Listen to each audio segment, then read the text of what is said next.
Care package inbound.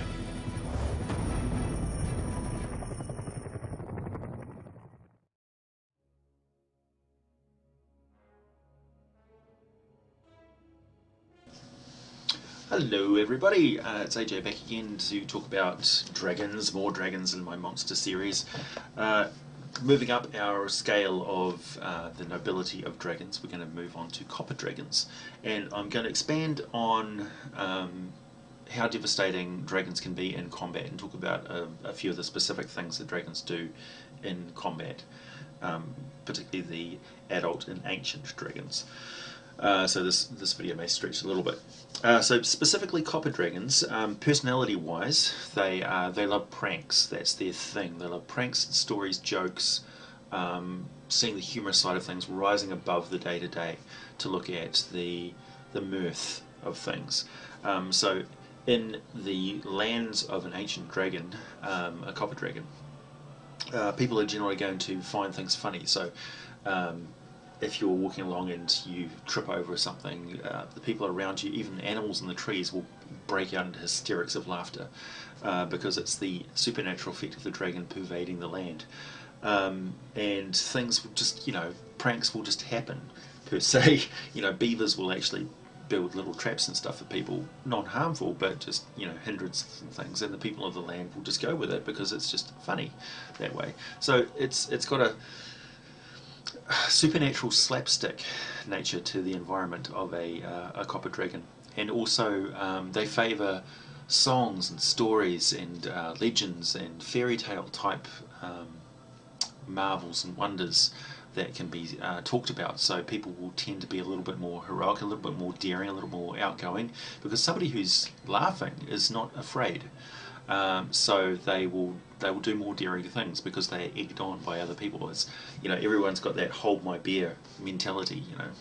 Let's give it a go. What's the worst that can happen? It'll be great. It'll be hilarious.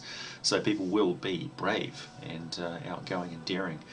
And there's that aspect of the nobility of the dragons that rises above fear and oppression. They live typically in arid hills and things like that, uplands, hilltops, narrow caves being in crevices, like rocky arid lands and things like that. And so they're a great benefit to the people of the land because they can manipulate the ground and things to provide moisture and things so the crops will grow. So if you threaten a copper dragon in the area, it's like you're threatening the heart and the fun of the place, and also the ease of life. So people will rally to defend them because their very existence in that land is at stake. They might have to actually move out and move on. They will be fearful of their future if the copper dragon is removed. Now, copper dragons, they love to heap bards around. They also love jewels and cut stones and gems, so they're the most likely of the metallic dragons to have a huge hoard of gems and jewels. They just love that stuff. They'll love to roll around in a pile of coins and things in a cave and lair, so they're very typical dragons in that regard.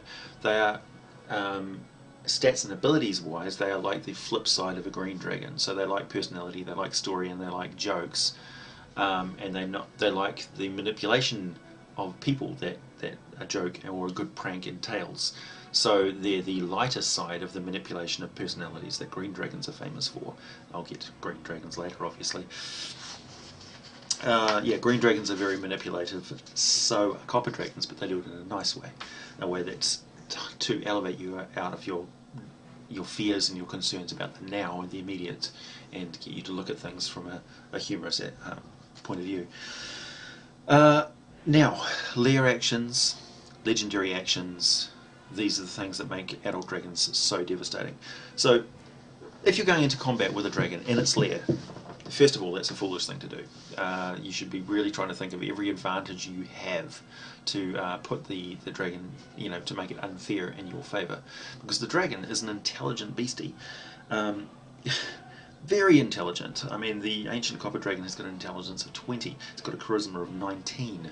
Not only does it see this coming, and not only has it been in all sorts of combats like this before, It has allies. It has good allies. So you're going to find yourself not only battling against the dragon and all of its minions and defences that it's set up, but also all of its allies. So Pick's Eye, angels, paladins, you know, entire orders of monks and things will fight against you because they are friends or owed favours, or, you know, just on the general principle that you're fighting a copper dragon. So yeah, just getting to the dragon's lair itself could pose all sorts of problems. They have acid breath, they have slowing breath, they can change shape into not just dragon but animal and humanoid shapes, including your own. So they could probably prank you by appearing like you, doing something to your teammate which causes them to then attack you the next time they see you. The acid breath is fairly devastating. It's in the form of a big line, a spray that just shoots out. They're immune to acid, of course. Now, they have frightful presence, like most adult dragons, and this is how dragons can really mess you up. So the slowing breath that they have, and it recharges on a 5 or a 6, which is a great mechanic. I'm very happy that Wizards of the Coast kept that. The slowing breath is good against living targets, and it's good for slowing everybody down and keeping everyone suppressed. So think about, it wants to control your movements in its lair. If you're just entering and it knows you're there, and you're charging in, it's going to probably try and repulse you somewhat, or keep you in check, or single you out. So Frightening Presence is a really good first attack for separating people out. So some people run away, other ones stay. And the ones that stay, it will concentrate its attacks one at a time to reduce the overall amount of offensive power that you have. So it will single out the weakest or the strongest and take them out straight away. Now, because it is a good dragon ostensibly, it might not be willing to kill you, but it would certainly bring you to the point of death or subdue you totally. And with their high charisma, say they get you to a bloodied value in the first round of combat and you haven't even done any damage to them yet, I would give them advantage on a charisma check to intimidate you into stopping. I mean, it will give you this stern look and like, I am toying with you. This is stupid. I will kill you if you don't stop. It'll work. And I mean, the players can moan about it as much as they want, but it's appropriate that monsters with intelligence should be able to intimidate their characters too. Why not? So, its stock and trade, of course, being a dragon, is its bite and its claw attacks. Its bite attack has got a reach of 10 feet because of its long neck. They're fairly devastating. It's like a plus 11 to hit on an adult, and the attacks with its claws and its teeth are equivalent to really quite large weapons, like a 2d6 or 2d10 or something like that. They have very strong strength as well, so they can pick up and throw objects and use the environment just because they're massive and huge and much stronger than anyone else. So they can pick up and hurl rocks just like a giant could, using their acid breath against inanimate objects that they've set up around the place. So say they spray their acid up at, like sweep their acid line across a set of ropes that are tying back huge big rocks with spikes in them that can drop down in combat and hurt you. Or it sprays it at the ground where it reacts and bubbles away and creates pits of acid that hamper the entire terrain or make you really pay attention to what you're doing. Or perhaps it's spraying it at a bunch of wooden planks above spiky pit traps. You know, it's put a lot of thought into defending itself. Not to mention it will spray acid at people with armour and things like that in order to reduce the effectiveness. And it will certainly be able to strike out with its long-reaching neck to grab at shields and things and disarm you. So its bite, and it's got a couple of bites and a couple of claw attacks. It's Frightful Presence, which can unleash in a round, and it will do that over and over again. Now, here's the tricky thing. They have legendary actions. Now, legendary actions propel them above and beyond normal creatures by allowing them to act all through the round, and they represent this by the dragon being able to act at the end of its opponent's turns in that same round. So say it gets its claw in 2 bites, or a claw and it sweeps out with a 15-foot reach and smacks somebody with its tail. Then on the next turn, say the dragon, say the fighter of your group comes forward and tries to intimidate or get an attack in or something, and it then uses, at the end of the fighter's turn, a sweeping tail attack to smack the fighter. And then at the end of the cleric's turn, where he casts some sort of bless on the fighter or maybe puts a little bit of heal into him, the dragon detects, using a roll, that there's a rogue right behind him about to sneak attack. And at the end of the rogue sneak attack move, it does a wing sweep and blasts everybody backwards because it doesn't want anybody threatening it from behind. And on, and it can use those 3 actions every single round. So it might, it's really devastating. Not only that, but say the wizard, blasts him and has some sort of spell effect that requires a save to end. Through 3 times a day, the dragon can just shrug off any effect that it would otherwise need to save for. So it just hits a magical item on its wrist and a magical field of force, or it counterspells it, or however you want to do it fluff-wise, but it just shrugs it off and probably mocks them. It's like, I've seen this before. They're devastating. They're very intimidating. They would use they would throw everything into the first few rounds of combat to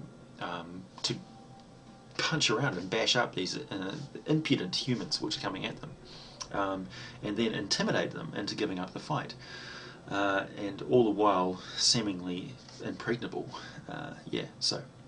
And Copper Dragons, of course, would be laughing the entire time, like, I can't believe you think you can do this. You better have better than that. Bash, bash. And getting angry at them because they're taking it too seriously, and it's not funny. It's not funny at all.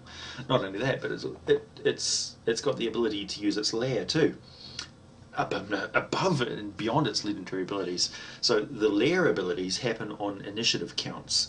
So read up in the monster manual exactly how those work, because you're going to need to chart it out. And I would also recommend having some little cue cards and things during your combat. So, oh yeah, it's got this that it can use. Oh yeah, it's got this that you can use. Dole them out like magic cards, like 4th edition. So Lair abilities happen on initiative counts during the entire combat. So on initiative count 20, it can shoot spikes up out of the ground, or it can turn a whole area, 10-foot area or so, into mud that bogs down the fighter, or the rogue is tail swept and thrown right into an area of quicksand and grabbed, and it takes some extra turns to get out of there. And sort of riff on that too. I mean, it's earth abilities, so it can manipulate rock and sand and things. So why wouldn't it have, say, minor earth elemental minions that it can call in on the end of somebody's turn?